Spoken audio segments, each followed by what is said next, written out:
বিয়েবাড়িতে আমরা চলে এসেছি, ঘরের সবার সাথে দেখা করে নিয়েছি। এখানটায় ভিড়টা কমে গেছে, অনেকটা ভিড় ছিল। ভিড়টা কমে যাওয়ার পরে আমি এখানে দাঁড়িয়েছি একটু ফুচকা খাবো। তা আমার বর আমাকে খেতে দিল না, বলছে, "না, ফুচকা খেও না, পরে তুমি খেতে পারবে না।"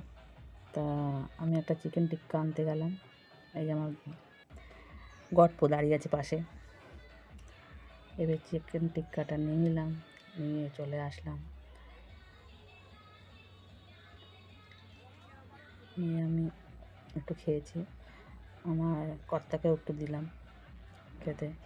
খুব ভালো লাগছে খেতে। এটা খাওয়ার পরে আমি একটা কফি নিয়ে নিলাম। কফিটা খেতে আমার খুবই ভালো লাগে। আর বিয়েবাড়িতে আসবো, কফি খাবো না তা হয়? কফিটা কিন্তু দারুণ খেতে, আমার খুব ভালো লাগে খেতে, আর খেতেও খুব টেস্ট হয়েছে কফিটা। কফিটা খেয়ে একটু ওদিকে এগিয়ে যাবো, একটু ওদিকেও দেখবো কোথায় কী হচ্ছে। তা যাই হোক, এটা এখান থেকে সরে যাচ্ছি, গিয়ে ওখানে ফটোশ্যুট হচ্ছে। আর এটা হলো বৃন্দারানী মাঝখানে।